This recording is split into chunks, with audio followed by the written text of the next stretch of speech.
বেতন বোনাস বৃদ্ধি, অন্যায়ভাবে শ্রমিক ছাঁটাই ও জোর করে ওভারটাইম করানো বন্ধ সহ ৯ দফা দাবিতে সড়ক অবরোধ করে বিক্ষোভ করছেন ওষুধ উৎপাদনকারী প্রতিষ্ঠান অফসুনিন ফার্মার শ্রমিকরা।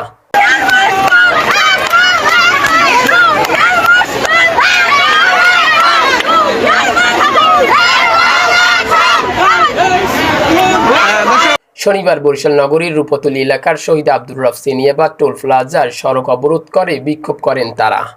প্রত্যক্ষদর্শীরা জানান, রূপতলী গ্যাস টারবাইন এলাকায় ওষুধ উৎপাদনকারী প্রতিষ্ঠান অফসুনিন ফার্মা লিমিটেড কারখানায় রয়েছেন তারা। সকাল ৮টার দিকে কারখানার শ্রমিকরা বরিশাল ঢাকা মহাসড়ক সেতু টোল প্লাজায় অবস্থান নিয়ে বিক্ষোভ শুরু করেন তারা। এতে ওই সড়ক দিয়ে যান চলাচল বন্ধ হয়ে যায়। তারা জানান, এর আগে শ্রমিকরা বিক্ষোভের মুখে ও প্রশাসনের চাপে কোম্পানির ঊর্ধ্বতন কর্মকর্তারা ঘটনাস্থলে আসেন এবং বিক্ষোভকারীদের কারখানায় গিয়ে কর্তৃপক্ষের সঙ্গে কথা বলে তাদের বিষয়টি সমাধানের জন্য জানান।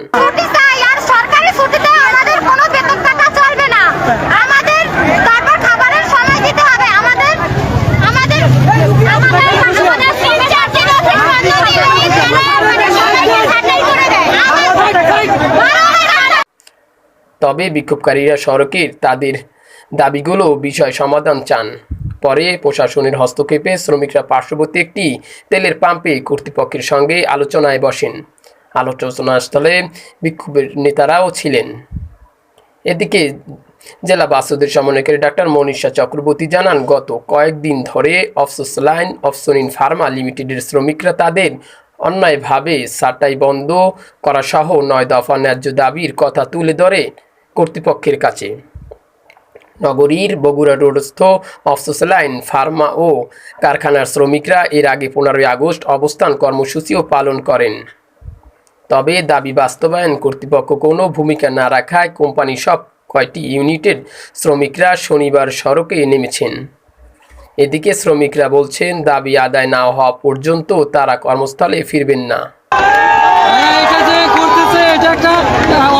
বর্তমানে শ্রমিক শোষণ করতেছে, এ থেকে আমরা মুক্তি চাই। সাধারণ শ্রমিক যারা কাজ করতেছে ৩০ টাকা ঘন্টা কিছু হয় না। বর্তমানে বাজারের দ্রব্যমূল্যের ঊর্ধ্বগতি দেখা যাচ্ছে। সয়াবিন তেল ১৫০ টাকা, চিনি কেজি ১৪০ টাকা।